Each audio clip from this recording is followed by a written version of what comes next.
Shaina NC है, उन्हें मैं बहुत देर से जानती हूँ। तो वो जब बुलाती है तो मुझे लगता है कोई अच्छी बात होगी, इसलिए इतना दूर बुला रही मुझे अपने घर से। तो यहाँ आई और तब मुझे पता चला एग्जैक्टली कि यहाँ हो क्या रहा है, ये स्पिरिचुअल फेयर क्यों हो रहा है। हमें ये पता चले कि, और मैं भी मतलब बचपन से हम सब मंदिर जाते हैं, भगवान से प्रार्थना करते हैं, कुछ चाहिए हो तो और भी प्रार्थना करते हैं। तो हमें हमेशा ये कहा गया है कि भगवान के पास जाओ या गुरु के पास जाओ तो कुछ वहाँ पर चढ़ावा देना चाहिए। मगर ये चढ़ावा क्यों देते हैं, ये कहाँ चला जाता है, ये हम सबको किसी को नहीं पता। तो इस फेयर में एक्चुअली बहुत सारे मंदिरों के स्टॉल्स बने हैं और वो लोग क्या अच्छा कार्य कर रहे हैं आपके इस चढ़ावे के साथ। जो लाखों करोड़ों रुपए जो जमा हो गए उसका क्या होगा ये आप जानेंगे जब आप वहाँ जाएंगे। तो मेरा भी, जब मैं अंदर गई हूँ तो मेरी भी आंखें खुल गई। मुझे पता चला कि हम लोग अपने छोटे छोटे जो कंट्रीब्यूशन करते हैं उससे बड़े बड़े अच्छे अस्पताल चल रहे हैं, कॉलेज चल रहे हैं, एजुकेशनल इंस्टीट्यूशन चल रहे हैं, गरीबों को खाना दिया जा रहा है। तो अच्छा ही काम हो रहा है और इसका हमें ही नहीं पता। तो ये पता चले हम लोगों को, इसके लिए ये। और दूसरा, यहाँ पर आयुर्वेदा के बहुत सारे स्टॉल्स हैं और भी स्पिरिचुअल जो हमारी बातें हैं उनके भी स्टॉल्स हैं। तो उनसे हम वाकिफ़ हों, क्योंकि आजकल की पीढ़ी, अगर मुझे इतनी चीज़ें नहीं पता तो मेरे से जो इतने यंग हैं उन्हें तो और भी दूरी हो गई होगी, क्योंकि हम पर वेस्ट का इन्फ्लुएंस बहुत होता है आजकल। तो अपने संस्कार, अपनी सभ्यता, अपनी बोली, ये सब भूल के पीछे छोड़कर हम किसी और चीज़ों के पीछे भाग रहे हैं। एटलीस्ट हमें वो वैल्यूज़ पता चलते हैं। और today's youth ask for data, they ask for science behind your spirituality. Once you tell them the meaning, you tell them what is going on and they understand it, then they will connect. तो ये connection बनाने के लिए ऐसा ये fair है। अच्छा जी, how much do you believe in, like, if you need something, definitely we connect with God. कोई चीज़ की ज़रूरत होती है, जैसे हमने कहा कि वो कोई हम डोनेशन ज़्यादा दे या हमारी तो how much do you also believe, आप कोई फिल्मों के लिए कभी आपने, अक्सर हम देखते हैं बहुत बार मंदिर जाते हैं या फिर दरगाह पर जाते हैं, that connection is always there. How much do you believe in this particular?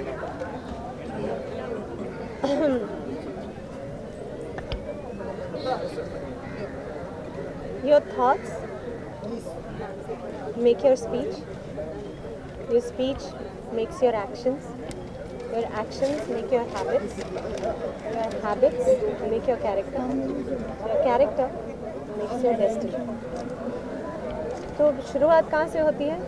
Thought से। जब आप किसी मंदिर, मैं सिर्फ मंदिर नहीं कह रही हूँ, आप चर्च में जाइए, आप मॉस्क में जाइए, जब आप वहाँ जाते हैं ना, आप सबसे सच्चे वहीं पर होते हैं। उस वक्त आप कोई झूठ नहीं बोलते। आप ये ज़रा ध्यान रखिएगा, जो जाता है, चाहे आप मांग रहे हो, वो भी सच्चे मन से मांगते हो, क्योंकि वो आपको चाहिए। आप भगवान से अगर सिर्फ प्रार्थना ही कर रहे हो, किसी ने बोला नहीं है कि जाके वहाँ पर ही करो, मन से आप प्रार्थना करो, ताकि आप ये समय अपने आप से मिलो। इसलिए ये मंदिर, ये चर्च बनाए गए, ये जगह बनाई गई है ताकि यहाँ आप अपने आप से मिलें। तो हम सबको ये करना बहुत ज़रूरी है। चाहे आप अपनी फेथ पे करिए, करना बहुत ज़रूरी है, क्योंकि ज़िंदगी में बहुत सारे उतार चढ़ाव, प्रेशर, काम के, घर के, दुनियादारी के बहुत होते हैं, उसमें आप टूट जाएंगे। और जहाँ आप अपने आप से मिलेंगे, आपकी हिम्मत बढ़ेगी, तो आप सब चीज़ों का सामना सक्सेस की बात है, what's next happening? नहीं, अभी तो मैं कहूँगी कि चौक इंडस्ट्री चल ही रहा है, क्योंकि अभी भी स्क्रीनिंग्स हो रही है, टीचर्स के लिए हो रही है, स्टूडेंट्स के लिए हो रही है, तो ये चल ही रहा है। जूही जी, आपने अंदर बोला कि बच्चों को या यंगस्टर्स को आना चाहिए, क्या कल या परसों आप अपने बच्चों के साथ वापस आना पसंद करेंगे यहाँ? मैं आना पसंद ज़रूर करूँगी। ये लाइन जगह थोड़ा 1.5 घंटा दूर है, मेरे बच्चे ही नहीं 1.5 घंटा उनको कहाँ से देखिए, करें? मुंबई में 1.5 घंटा बहुत छोटी बात है, मगर अगर हमें अपने बच्चों को कल्चर सिखाना है तो हमें उन्हें अपने साथ लेके चलना होगा। मेरी बेटी का आज बिल्कुल, आप स्पोर्ट्स डे बहुत है। अच्छा कह मेरी बेटी का स्पोर्ट्स डे है, वो 4:30 बजे घर पे आई है, रेडी होके बैठी है, मैं उसको लेने जा रही हूँ। बहुत अच्छी बात। आप सब अगर दूसरों को ये बोलते हैं कि आप यंगस्टर्स को आना चाहिए, तो मेरा ख्याल है आपको भी अपने बच्चे को वापस लेके आना चाहिए। गुलशन ग्रोवर जी को के साथ मैंने जैसा कि कहा कि लव लव लव और यस बॉस में उनके साथ काम किया, और आई एम श्योर दूसरी भी फिल्मों के में काम किया था साथ में। और गुलशन जी कमाल के एक्टर हैं, हमेशा कुछ ना कुछ नया करने की उनकी बड़ी कोशिश रहती थी, चाहे गेटअप में, चाहे वो अपने मैनरिज्म में, कुछ ना कुछ हर फिल्म में, क्योंकि वो कितनी फिल्में करते थे, विलन तो बहुत सारी फिल्मों में रह चुके, तो हर बार कुछ नया रंग लाएं, ये उनकी बड़ी कोशिश होती थी। और उनको हम उन्हें हम गेटअप ग्रोवर कहकर बुलाते थे, यानी हर बार उनका कुछ गेटअप होता था और वो करके हर कैरेक्टर को दिलचस्प बनाने के लिए वो अपना भेष बदलते थे, तो उन्हें उस रंग से हम जानते हैं। जो best wishes to him, like Gulshan Grover ji के लिए आपकी शुभकामनाएं। हाँ, बहुत ही अच्छे बहुत ही अच्छे और ख़तरनाक विलन रहे हैं हमारी फिल्मों के गुलशन ग्रोवर जी, उनको मेरी हार्दिक शुभकामनाएं। और गुलशन जी बहुत सारी फिल्में करने को बाकी हैं, और भी करिए और हमें डराते रहिए जैसे कि डराते रहे थे। One last thing, actually, he's been known as a bad man also. So Yeah, in yeah, your yeah. style, or what do you want to talk to about bad man, or आप उन्हें एक style में एक bad man करके promo के लिए we want to use it actually, your way. I forgotten what he used to do.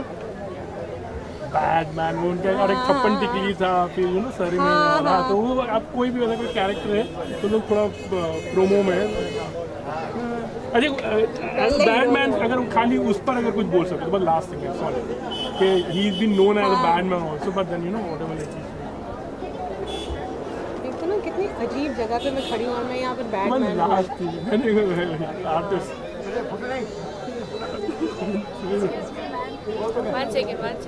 मैंने last bad man, मैं उनकी तरह तो नहीं कर सकती, मगर जिस तरह वो बैटमैन बने थे वैसे कोई और बने ही नहीं है हमारी इंडस्ट्री में। इनफैक्ट गुलशन ग्रोवर जी तो हॉलीवुड भी चले गए बीच में,